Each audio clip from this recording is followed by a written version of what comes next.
오늘은 빌립보서 4장 18절부터 있는 말씀을 가지고 은혜를 나누겠습니다. 다 같이 읽겠습니다.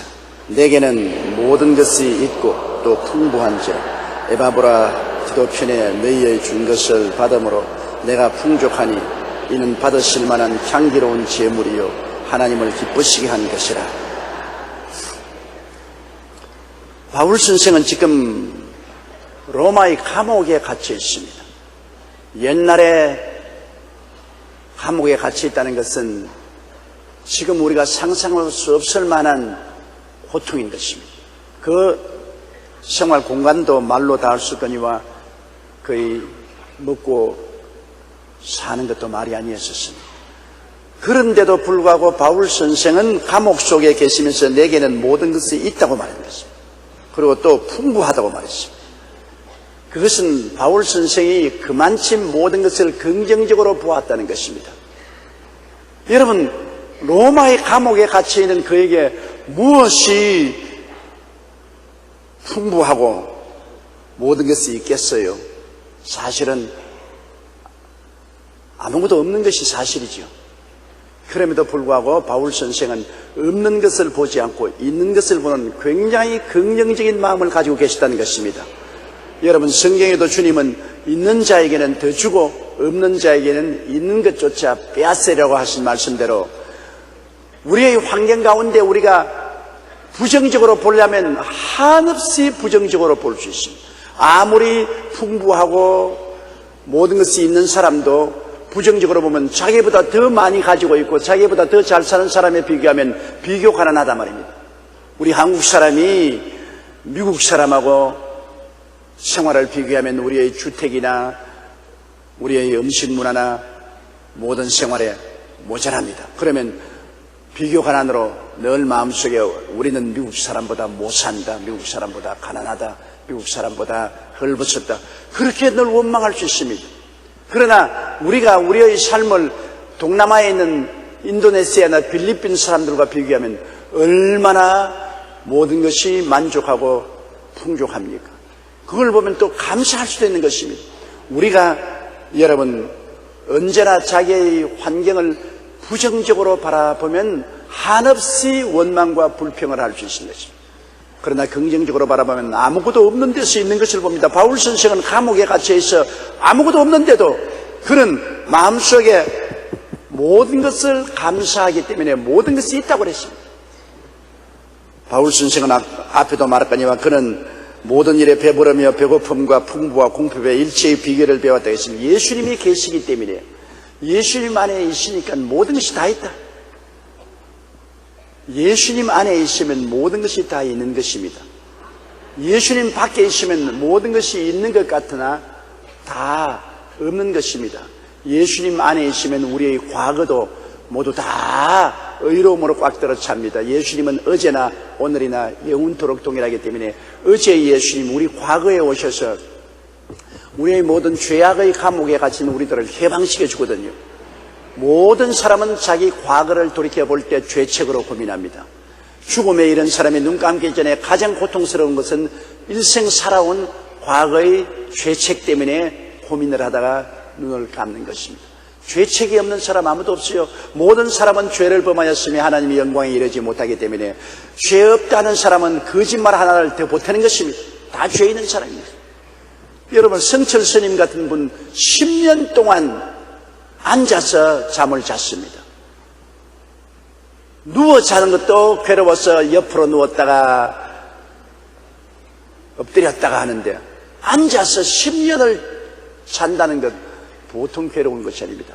그것은 수양을 하고 죄를 갚기 위한 것입니다. 그리고 10년 동안 쌀가루에다가 솔잎만 먹었습니다. 우리가 여러분 잘 먹어도 반찬 없다고 투정하는데 쌀가루에다가 솔잎만 먹었으니 전혀 삶의 식생활의 화로움을 버린 것입니다. 그리고 자기 생활 주변에 아무도 못 오게 철조망을 치고 난 다음 아무도 안 만났습니다.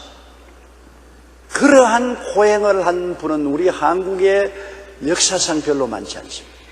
그렇게 호행을 하고 속죄를 하고 도를 닦으려고 애쓴 그분이 세상을 뜰 때 자기가 솔직하게 고백한 것은 내 죄가 너무나 많아 하늘에 닿았고 그러므로 나는 지금 지옥의 가장 아랫목에 내려간다고 했습니다. 그렇게 호행하란 수련가로서는 위대한 그분이 자기 스스로의 마음속에 느끼는 죄책인 것입니다. 죄의 감옥에서 벗어나지 못했습니다. 아무리 고행을 하고 수련을 하고 어려운 삶을 살아서도 마음의 죄책의 감옥에서 해방될 수가 없습니다. 울어도 못하네, 힘쓰도 못하네, 애써도 못하네. 사람이 여러분 뒤를 돌아보고 나 깨끗하다고 한 사람 없어요. 내 평생 살아온 길 뒤를 돌아보니 걸음마다 자욱마다 다 죄뿐입니다. 걸음마다 자욱마다 죄밖에 없어요. 누가 이 과거의 이 죄악의 감옥에서 우리를 해방시켜 줄 수 있습니까? 어제나 오늘이나 영원토록 동일하신 예수님 과거에 우리 삶 속에 들어오셔서 보혈로 깨끗이 씻어버리고 마는 것입니다. 과거의 죄악의 창살에서 벗어날 수 있는 길은 과거를 찾아오셔서 우리를 씻어주신 예수 그리스도의 보혈에 의지할 도리밖에는 절대로 없습니다. 예수님은 어제의 예수님이 되셔서 어제 우리의 삶 속에 들어와서 어제 우리의 모든 과거의 죄악을 청산하시고 우리에게 의로움을 주시기 때문에 우리는 어제의 삶의 고통에서 해방 얻고 마음의 평안을 가지고 모든 것을 만족할 수 있습니다. 오늘의 예수님은 오늘 또 역시 이 자리에 계십니다. 어제의 예수님은 어제로 사라진 것이 아니고 오늘 또 있고 내일 또 계십니다. 영원토록 동일하십니다. 오늘의 예수님은 십자가를 통하여 여러분과 나에게 마귀와 세상을 이길 수 있는 힘을 주시는 것입니다. 예수님 십자가를 통해서 성령을 주심으로 성령을 의지해서 마귀와 세상이 자꾸 덤벼오는 것, 이거 끊임없이 우리가 극복하고 이길 수 있습니다. 매일매일 우리의 신앙생활은 실험입니다. 마귀와 세상이 덤벼오고 그것에 대한 우리가 실험을 해서 극복하는 것입니다. 마귀와 세상이 없는 곳에 우리가 살지 못해요. 우리의 육체도 병균이 꽉 들어차 있는 세상에 삽니다. 그런데 우리 몸이 건강하면 이 병균을 극복하니까 건강하지만 몸이 약해지면 병균에 져서 병에 들지 않습니다. 마귀와 세상을 극복하고 이길 수 있는 힘은 오늘의 예수님이 우리에게 성령을 공급해 주셔서 성령의 능력으로 마귀와 세상을 극복하고 이기는 것입니다. 오늘의 예수님은 우리를 치료해 주셔서 병에서 해방되고 건강을 얻을 수 있게 만들어주시고 오늘의 예수님은 우리를 저주에서 해방시켜 주셔서 아브라함의 복에 참여하고 소망차게 하시고 오늘의 예수님은 죽음이 오더라도 그것을 두려워하지 않게 만들어주는 것입니다. 너희는 마음에 근심하지 말라. 하나님을 믿으니 또 나를 믿어라. 내 아버지 집에 있을 곳이 많다. 우리 아버지 집에 있을 곳이 많고 내가 처소를 예배하러 가라니 처소를 예배하면 다시 와서 너희를 나 있는 곳에 함께 있게 하겠다고 하심으로 죽음에 대한 공포심을 극복할 수 있게 만들어주는 것입니다. 모든 사람이 죽어요. 안 죽을 사람 누가 있어요? 여러분 이 자리에 앉아 계신 여러분 앞으로 30년만 지나면 대다수가 다 이 세상 사람 아닙니다. 저도 이 세상 사람 아니에요. 지금 불과 30년 이내에 우리는 이 세상을 다 떠나가야 됩니다. 죽음이란 것이 피할 수 없이 우리 모든 사람에게 종말로 다가오기 때문에 죽음에 대한 불안과 공포가 없을 수가 없습니다. 그러나 오늘의 예수님을 만나보면 예수님이 죽었다가 부활하셔서 우리를 위해서 영원한 처소를 예비했다고 말씀하시므로 예수를 믿음으로 말미암아 죽음의 공포를 극복하고 불안을 이기고 소망을 가질 수가 있는 것입니다. 오늘의 예수님은 우리 마음속에 영혼이 잘됨같이 범사의 잘됨에 강건하고 생명을 얻되 넘치게 얻는 소망을 주심으로 우리에게 모든 것을 만족하게 만들어 주신 예수님이십니다. 그럼 내일의 예수님은 뭡니까? 내일의 예수님은 천국을 예비하신 예수님인 것입니다. 예수님께서 우리를 위해서 천국을 예비했다. 여러분 우리는 육신의 사람이 아닙니다. 이 식물들도 죽으면 식물의 생명이 없어집니다.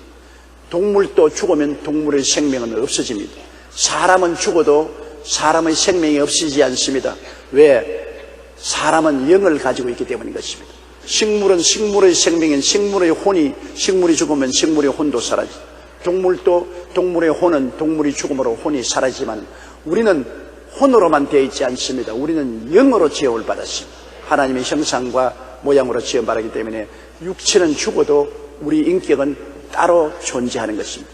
예수님이 십자가에 못 박일 때 우편 강도, 좌편 강도가 있는데 그중 강도 한 사람이 예수님을 바라보고 주님의 날에 나를 기억하소서 하니까 주님이 오늘날 너는 나와 함께 낙원에 있으라고 그랬습니다. 나는 너와 함께. 다른 사람이 아닙니다. 지금 강도, 너, 지금 십자가에 달린 나, 우리 꼭 같은 인격체인 지금의 너와 나가 이 육체를 떠나서 오늘 낙원에 있을 것이다. 얼마 후에 예수님은 죽어서 십자가에 매달려 계셨고 강도도 로마 군인들이 무릎을 도끼로 찍어서 피를 흘려서 죽여버렸습니다. 그러면 예수님도 십자가에 달려 계시고 강도도 십자가에 달려 있었습니까? 아닙니다. 그들의 육체만 달려 있었지 그들의 실체인 너와 나는 예수님의 나, 강도 너는 그 몸에서 옮겨서 그때 낙원에 가 있었습니다. 그러므로 사람은 식물과도 다르고 동물과도 다릅니다. 너와 나라는 분명한 인격체를 가지고 이 몸속에 살다가 몸이 죽으면은 몸을 떠나서 낙원 아니면 음부로 내려가는 것입니다. 부자도 죽어서 음부에 내려갔지 무덤에 있다고 말하지 않습니다. 나사로도 죽어서 낙원에 들어가서 아브라함의 품에 갔다고 했지 무덤에 들어갔다고 말 안 했습니다. 사람은 죽어도 그 실체인 인간은 영원히 사는 것입니다. 그러면 예수님, 내일의 예수님은 우리 죽음 저 건너편에 우리가 있을 영원한 세계를 예비한 것입니다. 눈물과 근심과 탄식과 이별하는 것이나 고가는 것이나 앓는 것이 없는 영원한 세계를 예비해 놓으신 예수님, 그리고 우리를 위해서 약한 몸이 강한 몸으로, 육의 몸이 신령한 몸으로, 죽을 몸이 살 몸으로, 추한 몸이 영화로운 몸으로 새로운 생명을 주시기 위해서 예비하신 예수님, 그 이 예수님이 어제도 나의 예수님, 오늘도 나의 예수님, 내일도 나의 예수님, 예수님이 계시기 때문에 우리는 만족할 수 있는 것입니다. 바울 선생이 감옥 속에 앉아있으면서 내게는 모든 것이 있고 풍부하다. 왜? 예수님이 있기 때문인 것입니다. 예수님이 있기 때문에 어제의 삶도 다 천산을 받고 의롭다 말하고 오늘의 삶도 예수님이 매일 몇 시간 감옥에서도 같이 계셔서 믿음, 소망, 사랑, 의, 평강, 희락을 주시고 붙들어 주시고 내일에는 넘치는 소망과 영광을 주시기 때문에 예수님 안에는 세상 사람이 알 수 없는 그 부유함과 그 만족함이 있는 것입니다. 그러나 예수님 밖에 있는 사람은 어제는 다 잃어버린 세상입니다. 어제는 죄로 꽉 들어찼다. 그 죄책의 감옥에서 벗어날 수 없습니다. 오늘은 늘 불안과 고통 속에 있습니다. 늘 내가 가진 것 빼앗길까 두려워하고 못 얻을까 두려워하고 물질만 바라보고 늘 불안해합니다. 그리고 내일은 없습니다. 내일은 내가 죽음으로 말미암아 물질 세계를 다 잃어버리고 나니까 내일은 없습니다. 오직 어둡고 캄캄한 절망의 음부밖에 없는 것입니다. 그러므로 여러분, 이 세상에 예수가 없는 사람은 어제도 잃어버리고 오늘도 잃어버리고 내일도 잃어버린 없는 사람인 것입니다. 있다고 생각하는 것은 망상입니다. 잠시 후에 없어버린 것입니다. 여러분, 꿈에 항상 잘 차려 먹고 난 다음 아침에 잠 깨나서 잘 먹었다 그럴 사람 누가 있어요? 꿈에 항상 잘 차려 먹어도 깨고 나면 꿈이에요. 인생 일생이 뭡니까? 지나고 나면 꿈이에요. 여러분, 살아온 과거를 돌이켜 보십시오. 꿈이에요. 저도 70년을 살았는데 돌아보니까 꿈이에요. 일장지 춘몽입니다. 다시 돌아가서 그 옛날을 구경할 수도 없고 그 옛날에 잘못한 것을 가서 고칠 수도 없고 실패한 것을 다시 성공으로 돌이킬 수도 없는 지나간 일, 꿈입니다. 꿈입니다. 그러므로 예수님 없는 것은 헛되고 헛되며 또 헛되고 헛되니 모든 것이 헛되도다. 꿈입니다. 그러므로 예수님이 없다는 것은 여러분 정말 기가 막힌 허무와 무의미와 좌절과 절망인 것입니다. 그러나 예수님이 계시면 어제도 오케이, 오늘도 오케이, 내일도 오케이. 예수님이 계시면 어느 곳에나 모든 것이 있고 모든 것이 풍족할 수 있는 것입니다. 바울 선생이 말한 것은 바로 그것인 것입니다. 바울 선생이 내가 비록 로마의 감옥에 있어도 나는 모든 것이 다 있다. 예수님이 계시기 때문에 모든 것이 다 있다. 예수님과 더불어 있으면 가난한 데 취할 줄도 알고 풍요에 취할 줄도 알고 높은 데 취할 줄도 알고 비천 데 취할 줄도 알고 예수님만 같이 계시면 모든 것이 오케이다. 그리고 또 풍부하다. 여러분, 마음이 부자면 모든 환경이 어려워도 부자같이 살 수 있습니다. 마음이 거지면 모든 환경이 아무리 풍부해도 늘 거지로 살게 되는 것입니다. 바울 선생이야말로 정말 인생을 긍정적으로 살 수 있는 것은 예수님이 계시기 때문인 것입니다. 예수님과 더불어 있으면 우리는 우리의 삶 속에 없는 것을 보지 않고 늘 있는 것을 보고 감사하게 되는 것입니다. 예수님 안에 있는 우리 자신을 바라보고 우리는 늘 감사합니다. 그리고 감사할 때 하나님이 기쁘게 여기신 것입니다. 바울 선생이 그 없는 것 가운데도 늘 나는 모든 것이 있고 풍족하다고 감사하니까 마게도니아 교인들의 마음을 감동시켜서 하나님께서 에바브라디도를 시켜서 거대한 금액을 선교비로 감옥에 있는 바울에게 와서 전달했어요. 바울이 없는데도 나는 모든 것이 있고 풍부하다고 감사를 하니까 에바브라디도를 통해서 하나님은 진짜로 마게도니아 교인들의 헌금을 가지고 와서 수륙 수천리 걸어와서 바울 선생에게 전달해 준 것입니다. 있는 자에게는 더 주고 없는 자에게는 있는 것조차 빼앗아 버린다. 자꾸 궁핍한 소리하고 궁한 소리하고 없다고 하면 있는 것도 입방중이 떨어서 다 없어지는 것입니다. 그러나 자꾸 예수 그리스도 안에서 있는 것을 감사하면 하나님이 더 있는 것을 갖다 주시는 것입니다. 바울 선생이 내게는 모든 것이 있고 또 풍부한지라 에바브라디도 편에 너희의 준 것을 받음으로 내가 풍족하니. 이제는 풍족한 데다가 또 진짜로 받으니 바울 선생은 더 풍족해진 것입니다. 여러분, 이 빌립보 교회, 이 마게도니아 교회에 바울 선생이 17절에 말한 것처럼 내가 선물을 구함이 아니요 오히려 너희에게 유익하도록 과실이 번성하기를 원한다. 주면 하나님이 돌려줄 것이요 후이되어 눌러 흔들어 넘치게 해서 안겨주는 것입니다. 우리가 주는 삶을 사는 것은 굉장히 큰 축복입니다. 주시옵소서 받는 것보다도 내가 줄 수 있으면 굉장히 축복입니다. 저는 미국의 LA 클라크 부인의 간증을 오래전에 읽어보았습니다. 그 부인은 유년 시절에 농장에서 일을 했는데 아버지가 큰 농사를 지었습니다. 그런데 그해 감자 추수기에 아버지가 너무 바빠서 추수를 보라니까 딸 보고서 내게 일당을 줄 테니까 네가 감자 추수를 하라 그랬어요.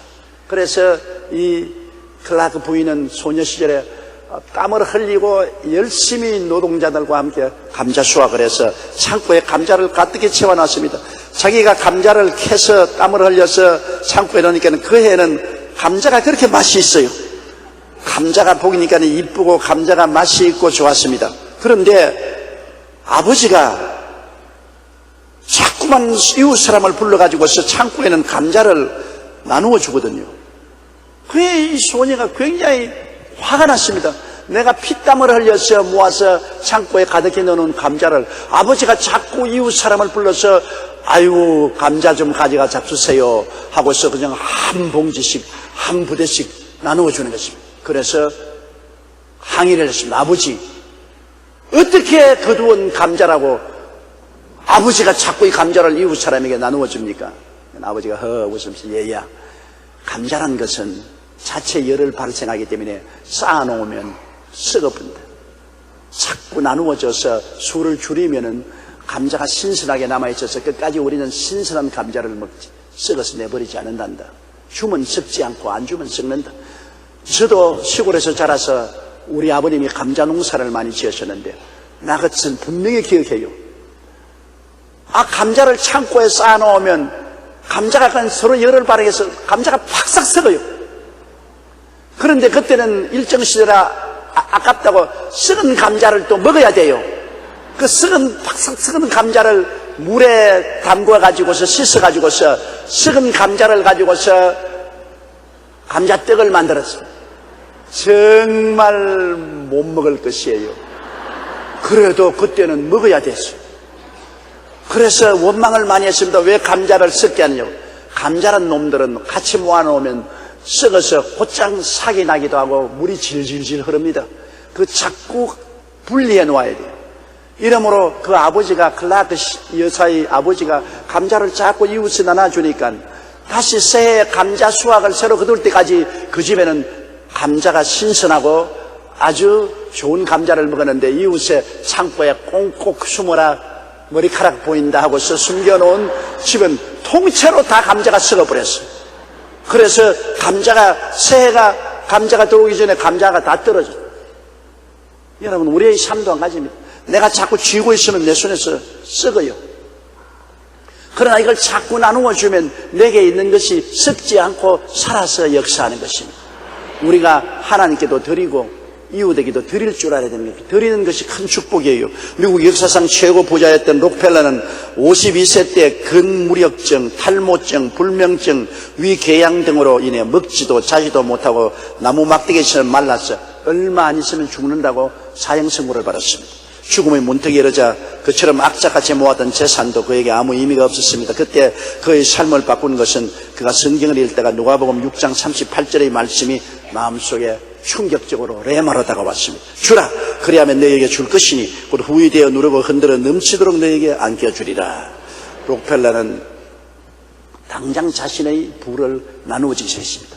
그는 학교에 기부하고 수천 개의 교회를 세우고 선교사들에게 돈을 나누어주고 가난한 사람들을 위해서 재단을 세우고 그 돈을 열심으로 버는 만큼 열심으로 남을 위해서 썼습니다. 그런데 흥미롭게도 엄청난 기부를 했지만은 그 소유는 줄어지지 않고 돈은 점점 더 잘 벌어졌어요. 쓴 것 이상으로 돈이 잘 벌어졌어요. 그런데 또 놀라운 것은 그가 돈을 기부하기 시작한 지 불과 12달 만에 건강은 깨끗이 회복되어 버리고 말한 것입니다. 하나님의 기적적인 경제법의 저자 테일러는 말하기를 그는 주는 것을 배웠다는 말로 이를 요약했습니다. 이 록펠러가 주는 것을 배우자 그의 사업도 전에보다 더 풍부해졌고 그는 죽을 병에 걸린 그가 깨끗이 나았습니다. 줌으로 말미암아 하나님의 역사가 흘러 들어왔던 것입니다. 그러므로 록펠러는 건강을 완전히 회복해서 50대에 죽겠다는 사람이 98세까지 살았습니다. 최근 심리학자들은 실제로 주는 사람이 더 건강하고 행복하고 장수한다는 연구 결과를 발표했는데요, 남에게 주는 사람이 고통과 아픔을 적게 느끼고 정신적으로 더 건강하며 스트레스도 적고 질병에도 걸리지 않는다는 것입니다.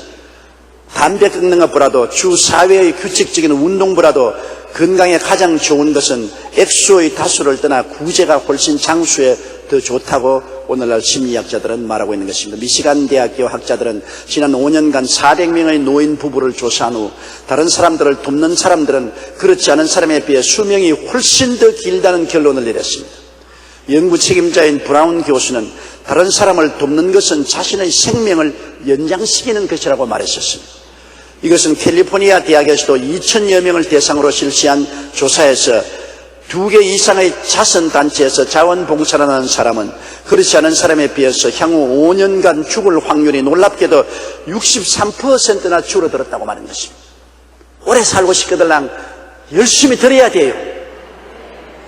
먼저 처음은 하나님께 드려야 되고 그 다음에는 이웃과 나누어야 돼요. 물질만 드리는 것이 아닙니다. 시간 그리고 봉사활동을 해서 나를 위해서만 살지 말고 남을 위해서 살 때 하나님의 기적이 일어나는 것입니다. 놀라운 역사가 일어나는 것입니다. 제가 유럽에 가서 부흥회를 인도할 때 덴마크의 허닝이라는 곳에서 집회를 했습니다. 거기에 있는 피더 목사님이 사업가 한 사람을 데리고 와서 저에게 소개를 했는데 그 사업가 이야기가 굉장히 재미있어 저희 마음속에 기억에서 끊어지지 않습니다. 덴마크가 불황으로 힘들 때 피더 목사님 교회에 출석하는 한 성도가 건축업을 하다가 파산해서 완전히 망했습니다. 그래서 모든 것을 다 청산하고 난 다음에 남은 돈을 다 모으니까 우리 덴마크 돈으로 5만 크론에 한국 돈으로 약 1천만 원 되었습니다. 그런데 그분이 그 돈을 가지고 피더 목사님이 왔더랍니다. 목사님, 지금까지 나는 교회에 온다고 해서 왔다 갔다만 했지 내 중심으로 살았어. 하나님께 11조도 곡적히 잘 드리지도 아니하고 형식적으로만 예배를 드렸는데 다 망하고 보니 이제 후회스럽습니다. 있는 재산 다 틀어서 1천만 원을 주님 사업에 드리고 기왕 망한 것 1천만 원 가지고 내가 아무것도 할 수 없습니다. 나는 인생을 주님 중심으로 새 출발하겠습니다. 그래서 목사님이 그 1천만 원을 받고 간절히 기도를 해드렸습니다. 그런데 3개월이 지난 후에 이 성도에게 기적이 일어났어요. 정부에서 주도하는 500만 크론의 상당의 공사에 입찰을 했는데 자기보다 훨씬 여건이 좋고 돈도 많고 회사도 튼튼한 데도 있는데도 불구하고 이 교회 성도가 이 공사를 땄습니다.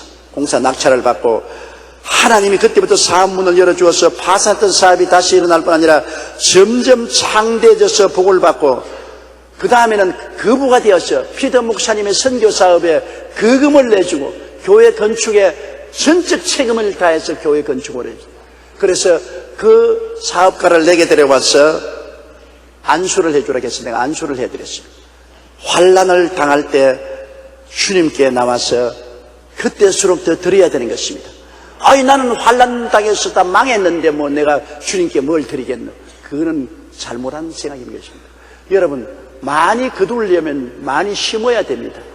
아무것도 심지 아니하면 아무것도 거두지 못합니다. 적게 심으면 적게 거두고 많이 심으면 많이 거두죠. 제가 늘 마음속에 잊어버리지 않은 것은 론던의 아동 자선 기금을 모으는 사람들이 큰 선박회사 사장님 댁에 찾아갔어요.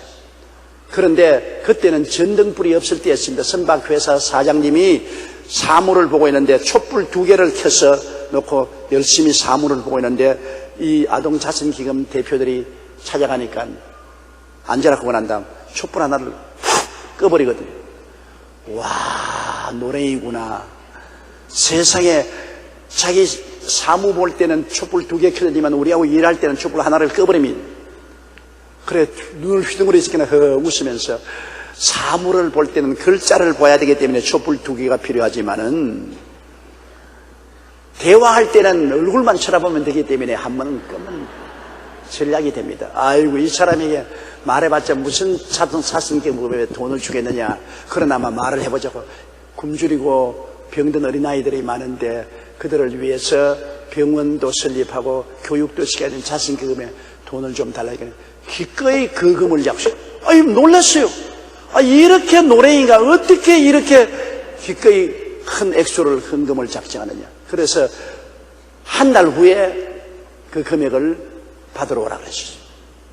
기쁨으로 돌아갔는데 아이고 얼마 지나지 않자 신문에 대서특필 난 것은 그 회사 배가 저 남아프리카 해안에서 침몰해 버렸습니다. 그래서 그 회사의 주가가 확 떨어지고 그 회사가 파산한다는 소문이 자자히 났습니다.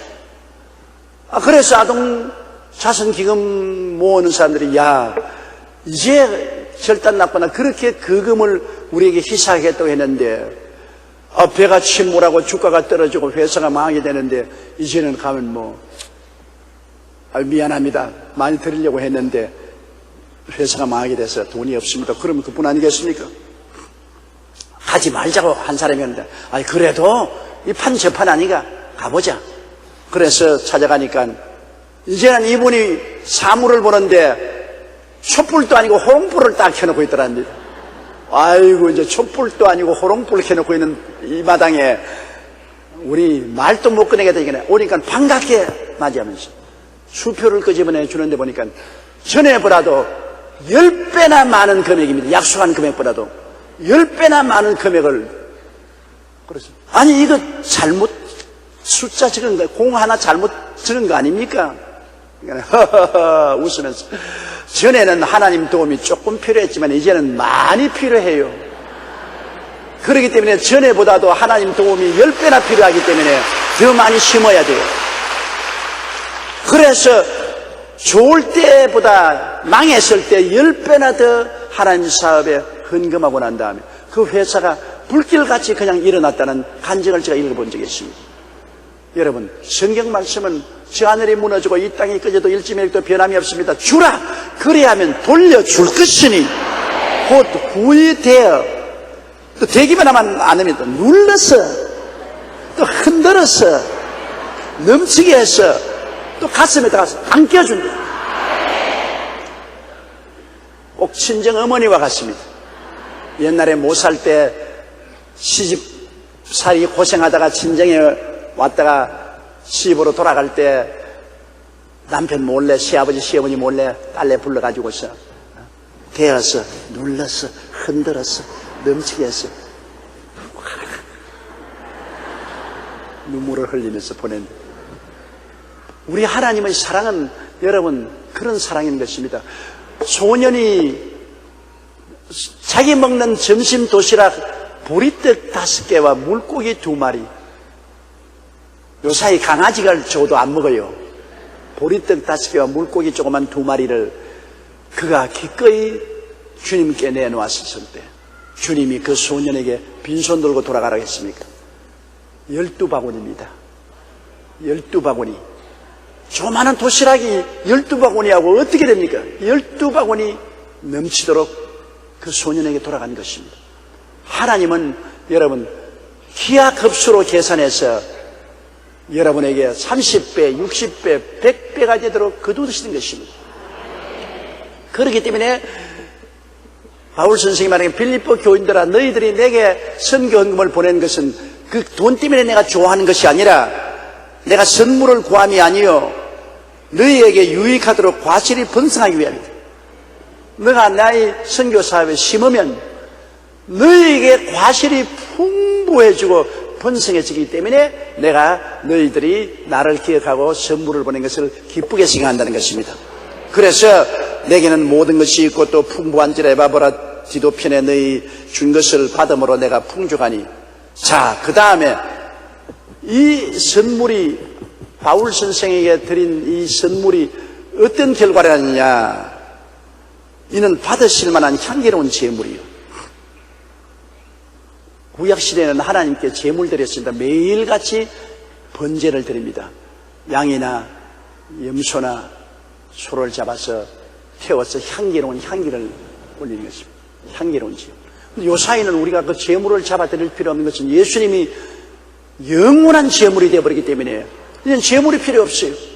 우리에게 하나님께 드릴 제물은 물질 드리는 것과 찬양하는 제물인 것입니다. 우리가 하나님께 자꾸 감사 찬양하는 입술의 제물, 그는 입술의 제물입니다. 그리고 우리가 드린 제물은 하나님의 사업을 위해서 물질 드리는 제물인 것입니다. 그래서 이 에바브라 디도편에서 준 것을 받은 것이 받으실 만한 향기로운 제물입니다. 하나님이 받음직한 향기로운 제물이다. 하나님이 향기롭다. 나는 언제나 그걸 느껴요. 우리가 주일날 여러분 헌금하고 난 다음에 제가 헌금 축복하려고 할 때, 또 수요일날 헌금해서 헌금 축복을 할 때 내 마음속에 야, 여기서 향기가 하나님에게 올라가는 거는구나. 하나님이 이 제물을 향기로 받으시겠지. 언제나 그걸 느낍니다. 하나님께 드린 제물은 하나님이 그 향기를 맡으시는 것입니다. 절대로 무효되지 않습니다. 하나님께 드린 제물은 하나님이 무효를 선언하지 않습니다. 절대로 하나님이 받으시는 것입니다. 그리고 하나님을 기쁘시게 한 것이라. 이야, 하나님을 기쁘게 할 수 있다는 것 얼마나 좋은 일입니까? 여러분, 자식이 부모를 기쁘시게 하면 부모가 자식에 대한 애정이 얼마나 넘쳐나지 않아요? 제자가 선생을 기쁘시게 하면 선생이 제자를 얼마나 귀엽게 느끼잖아요. 여러분이 저를 기쁘게 하면 제가 여러분을 위해서 기도를 얼마나 해주지 않아요? 상대를 기쁘게 해준다는 것 굉장히 힘든 일입니다. 상대를 기쁘게 하는 것. 남편이 아내를 기쁘게 해준다. 그러면 그날 저녁부터 떡치네, 떡쳐. 아주 맛있는 반찬에 화로운 식사를 할 수가 있어요. 왜? 아내를 기쁘게 하니까 아내가 신바람이 나서 휘파람 불면서 어찌한지 정성을 기울여 남편에게 대접하려고 한다. 왜? 기쁘게 해주었습니다. 그럼 아내가 남편 기쁘게 해줘 보십시오. 요사이 봄철 오란벌 생겨나네. 백화점에 가서 기쁘게 해주면 대가가 돌아오는 것입니다. 아니, 슬프게 하는데 대가가 돌아올 테겠어요. 기쁘게 하면은 반드시 기쁘게 해준 그만큼 대가를 받게 되는 것입니다. 하나님을 어떻게 기쁘게 합니까? 우린 죄가 너무 많기 때문에 늘 하나님을 슬프게 하죠. 제가 젊을 때는 몰랐는데 나이를 먹고 난 다음에 가만히 보니 늘 아버지를 슬프게 한 것밖에 없어요. 한평생 살아가면서 아버지를 슬프게 하고 아버지를 기쁘게 한 일은 너무나 없어요. 너무나 슬프기만 했어요. 어떻게 아버지를 슬프게 하고만 살았느냐. 너무나 마음이 괴롭습니다. 그런데 아버지를 기쁘게 할 수 있는 길은 뭐냐? 하나님 사업에 물질을 드리면 기쁘게 하는 것입니다. 그래서 저는 하나님 기쁘게 하시기 위해서 힘껏 물질을 준비합니다. 저는 강단에 설 때 그냥 빈손 들고 서지 않습니다. 주일날 또 2부, 3부 설 때마다 따로따로 힘껏 물질을, 내 개인의 물질을 준비해서, 그리고 수요일날 강단에 설 때도 힘껏 준비합니다. 그냥 시시하게 준비하는 거 아닙니다. 내게 있는 거 통 다 털어요, 그냥. 얼마냐? 그거는 비밀이 돼서 말을 안 해요. 안 하지만 여러분이 들으면 깜짝 놀라고 기절할 만한 그러한 금액을 저는 하나님께 드립니다. 왜 그렇게 드리느냐? 제가 한 번은 기도할 때 하나님께서 너가 내게 늘 물질을 드리는 것을 내가 기쁘게 생각하는데 얼마나 더 드릴 수가 있느냐? 그때는 내가 하나님께 예배 드릴 때마다 힘껏 해서 100만 원씩 드렸습니다. 100만 원 봉투에 하나님께 드리고 난 다음에 그 다음에는 예배를 드리고 하나님 기쁘시고, 그 다음에 하나님이 새해, 요번 새해 말고 몇 년 전 새해 너 100만 원보다도 더 얼마나 나에게 드릴 수 있느냐? 너 힘껏 말이다. 너 나에게 죽지 아니면 살기로 힘껏 드릴 수 있습니다. 얼마나 할 수 있냐? 그래서 내가 가만히 기도하는 가운데, 아이고 뭐 죽지 아니면 살기로 내가 있는 힘을 다해서 필요하면 나중에 옷을 다 팔고 양말을 팔아서라도 내가 이만큼 드리겠나이다. 그래서 아이고 주일 주변에 뭐 어림도 없어요. 그래서 있는 것 다 끌어들여 가지고서 드렸는데, 내가 여러분께 확실히 증명하는 바는 지금 적어도 그렇게 내가 하나님께 결심한 것이 한 4년 가까이 되는데 항상 하나님이 드릴 수 있는 물질을 주시더라는 것입니다. 보통의 액수가 아닙니다. 큰 액수입니다. 내가 생각하기에 이제는 떨어지면 낙동강이다. 이제는 없다. 다음 주일은 이제 내 몸을 드리더라도 이제는 아무것도 없다. 이거 어떻게 하냐? 그런데도 마지막 토요일 날이 되어서 어떻게 기적이 일어나서 그 액수가 들어옵니다. 내가 여러분께 하나님 앞에서 거짓말하지 않고 참말을 말하는데 한 번도 하나님이 내가 하나님께 드리겠다고 한 그때 그만한 액수의 돈이 안 들어오도록 방치한 적이 없습니다. 1년에 드린 액수를 총계 합치면 한 12, 3억이 됩니다.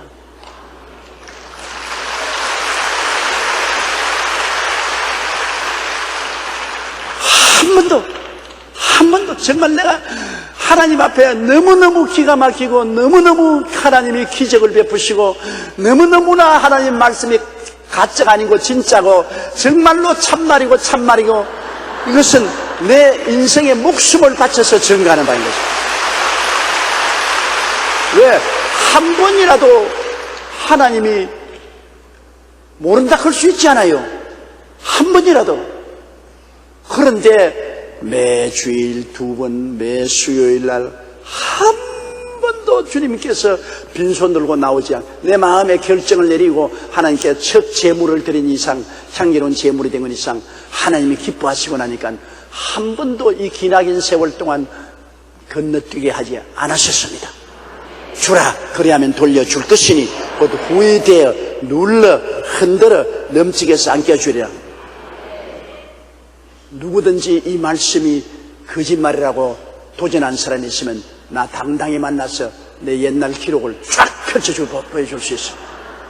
여러분 하나님 의심하지 마세요. 하나님 절대 여러분 공짜 받아 드시는 하나님이 아니신 것입니다. 하나님은 여러분의 선물을 구하는 것이 아니라 여러분에게 과일이 풍성하게 만들기 위해서 주님께 드리라는 것입니다. 이러므로 여러분 빌립보 교인들이 에바베라 디도편에 하나님께 주었으니 하나님께서 받으실 만한 향기로운 제물이요 하나님을 기쁘시겠습니다. 하나님이 아, 너 참 착한 아들이다, 착한 딸이다. 너 정말 나를 믿구나. 넌 정말 나를 믿는구나. 하나님을 기쁘시겠다. 세상에 하나님을 기쁘시게 할 일이 번연히 눈에 보이는데 그 일을 못하는 것은 바보 천치예요. 하나님을 기쁘시게 한번 해보세요. 왜? 그 다음 구절 보십시오. 하나님 기쁘시게 하니까 19절에요. 나의 하나님이 그리스도 예수 안에서 영광 가운데 그 풍성한 대로 너희 모든 설 것을 채우시려. 이거 정말 기가 막히잖아요. 하나님을 기쁘시게 하니까. 하나님께서 우리에게 채우시는 것은 그리스도 예수 안에서, 예수님 밖에서 아닙니다. 예수 믿고 섬기는 예수님 안에서 영광 가운데, 이 세상의 끝까지 아닙니다. 영광, 하늘나라의 기적으로. 하늘나라의 기적. 이스라엘 백성이 광야에서 지나올 때 먹은 모든 만나는 영광 가운데서 내려온 것이고, 메추라기도 영광 가운데서 온 것이고, 물도 영광 가운데 나오는 것이 세상적으로 온 건 아닙니다. 하나님의 기적으로, 진짜 하나님의 기적으로 영광 가운데. 하나님은 영광 가운데 하나님 없는 것 어디 있어요? 하나님 얼마나 하나님 풍성한 것입니다. 그 영광 가운데 풍성한 대로 우리의 모든 설 것을 더하시라. 한두 가지가 아닙니다. 무엇을 먹을까, 무엇을 입을까, 무엇을 마실까, 어떻게 해서 모든 것 더하시라. 나는 이런 이야기를 읽어본 적이 있습니다. 아들이 대학에 들어가면 아버지가 대학에 들어가서 네가 성경 일독을 하면은, 창세기부터 계시록까지 성경 일독을 하면은 내가 너에게 선물을 주겠다. 선물을 구하라. 아버지, 내가 자동차 한 대 사주십시오. 그러니까 글쎄 그거는 나중 문제고, 내가 대학 대학 입학한 선물로 성경책 한 권을 줄 테니까 내가 성경책을 일독하면 그 다음에 내가 생각해 보겠다. 아들이 입이 삐죽해가지고서 대학 들어가면 선물 주당에 들어가는데 성경 읽으라고, 나 예수 믿으라고 빼려고 저는. 그래서 학교 기숙사에 들어가서 성경책을 던져버렸습니다. 부스게 던져버렸어요. 4년 졸업할 때까지 성경책 한 페이지도 안 걸쳤어요. 그러면서 졸업식에 아버지 오니까, 아버지 뭐하러 왔습니까? 내가 입학할 때 선물 주겠다고 해서 내가 자동차 달라고 했는데 그것도 안 주면서 뭐하러 왔습니까? 너 4년 동안 있으면서 성경 한번 읽었냐? 안 읽었어요. 그러니까 하나님이 안 주시지. 성경 한번 펼쳐보라. 빌립보서 4장 19절 한번 펼쳐보라. 빌립보 4장 19절을 딱 펼쳐보니까 나의 하나님이 그리스도 예수 안에서 영광 가운데 풍성한 너희 모든 것을 채우시라는 그 성경 구절 사이에 자동차 한 대 값의 수표가 들어있어요. 4년 동안 그곳에 잠자고 있어요. 4년 동안. 성경만 읽었더라면 4년 동안 좋은 차 타고 다닐 수가 있었어요. 아버지를 기쁘시게만 했더라면, 아버지의 기뻐하는 소원이 성경 한번 통독하는 것인데 아버지를 기쁘시게 했더라면 그 안에 수표가 들어있었어요. 그런데 내내 아버지를 슬프게 했으니까 들은 수표도 잠자고 말았습니다. 하나님을 기쁘시게 해보세요. 이 성경 말씀 여러분 적어서 벽에다 딱 붙여놓아 보세요. 내가 하나님을 기쁘시게 하면 나의 하나님이 그리스도 예수 안에서 너 영광 가운데 그 풍성한 대로 너희 모든 설 것을 채우시라. 채우나 안 채우나 시험해 보십시오. 성경에는 하나님을 시험치 말라고 했는데 11조에 대해서는 주님 말하기를 너가 내게 11조를 드리고 내가 하늘 문을 열고 너에게 사할 곳이 없도록 붙지 않냐, 시험해 보라고 말했어요.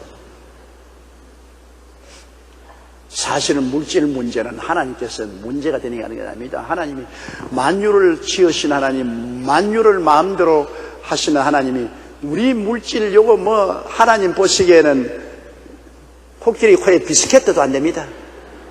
부자게 되는 겁니다. 일생 사는 거 우리 다 필요한 거 다 합쳐도 코끼리 코에 비스켓이에요.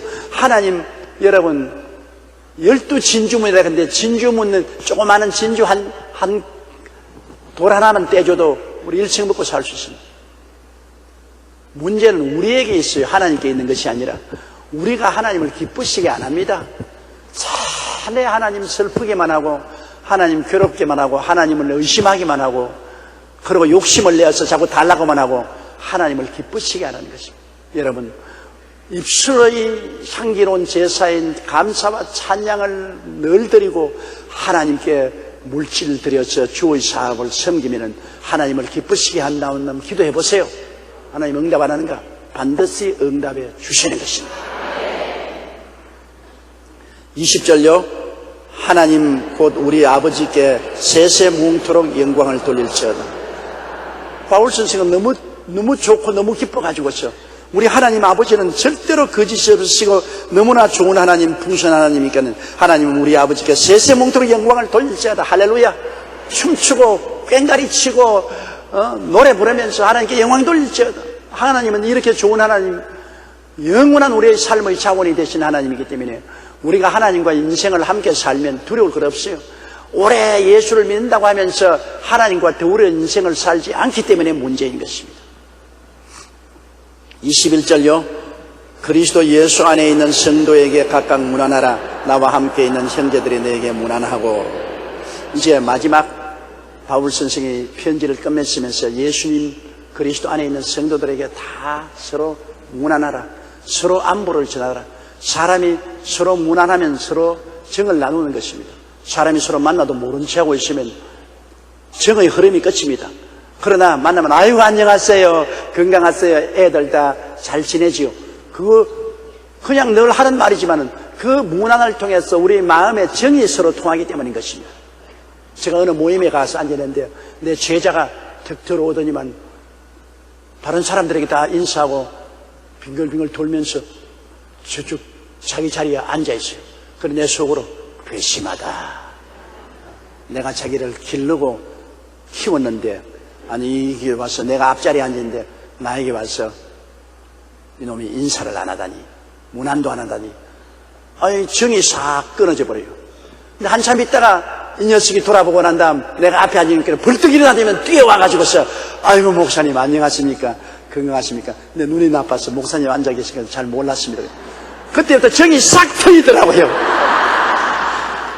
조금 전에 그만 정이 싹 가시더니만 이제는 또 서로 제자로서의 뜨거운 사랑과 정이. 문안 참 중요합니다. 내가 키워서 내보낸 많은 제자들이 있는데요. 우리 한국에도 여러 곳에 있고 또 외국에도 많이 있는데 내게 꼭 매달마다 문안을 오는 제자들이 있어요. 얼마나 사랑스러운지 모르겠어요. 이정부 순복음교회 성도 여러분, 여러분의 목사 박중선 목사는 매달마다 문안 와. 매달마다. 나는 참 이쁘고 귀여워. 물론 다른 제자들도 오지만은 우리 박 목사님이 제일 충실하게 나에게 문안을 합니다. 47년간 내 제자로 있었는데 한결같다. 그런 사람이 훌륭한 사람이에요. 변하지 않아. 춘풍 추고 변하지 않아. 문안이란 것 여러분 그게 힘든 건 아니잖아요. 그러나 문안하면 정이 통하죠. 부모 자식 간에도 문안하면 서로 더 사랑이 통하지 않습니다. 문안 안 하면 섭섭이가 들어오잖아요. 섭섭 마귀가 부지런히 돌아다니는 것입니다. 그래가지고서 문안 안 하면 섭섭 마귀가 들어와서 섭섭, 문안하면 그냥 햇빛같이 찰나. 그래서 바울 선생은 꼭 문안을 해요. 그렇게 바쁜 그 어른이 그가 꼭 편지 쓸 때마다 문안을 한 것입니다. 그리스도 예수 안에 있는 성도들에게 각각 문안하라. 나와 함께 있는 형제들이 너희에게 문안하고. 22절요. 모든 성도들이 너희에게 문안하되 특별히 가이사 집 사람 중에 몇입니다. 가이사라는 것은 로마의 황제입니다. 바울이 로마의 황제 뜰에 있는 시위대 뜰에 갇혀 있었기 때문에 그 시위대 뜰에서 얼마나 전도를 했든지 황제의 친족들조차 예수 믿는 사람이 생겨났다. 어마어마하잖아요. 로마의 황제의 심판을 받으러 갔는데 그 바울 선생이 감옥에서 전도해서 그 황제의 식구들이 예수를 믿게 된 그런 정도로 예수 그리스도의 복음은 전파력이 강한 것입니다. 그래서 가이사의 집 사람들 중 몇도 문안을 드린 것입니다. 23절요. 주 예수 그리스도의 은혜가 너희 심령에 있을지어다. 예수님의 은혜, 성령의 은혜가 우리 영혼 속에 충만합니다. 여러분, 이 풀은 성령 못 받아요. 영이 없기 때문에. 동물들도 성령 못 받아요. 영이 없기 때문에. 사람은 성령 받아요. 우리 영이 있기 때문에. 시력이 없는 사람은 아무리 빛이 있다 해도 빛을 몰라요. 청력을 잃어버린 사람은 아무리 소리를 들어도 소리가 있는 건 몰라요. 왜? 시력이 없으니까 빛을 이해하지 못해요. 청력이 없으니까 소리를 이해하지 못해요.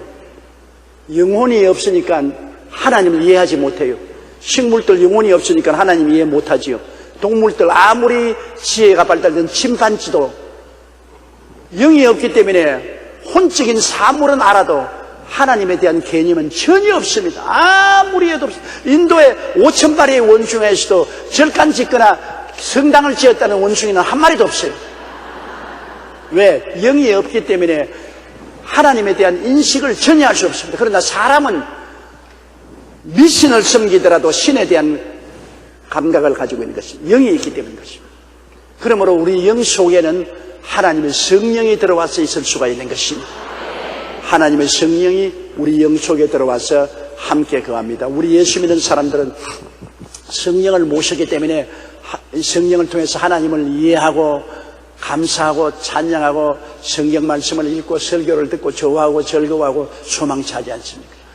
이 하나님의 성령의 은혜가 우리 영 속에 항상 충만하기를 바울 선생은 축복하고 있는 것입니다.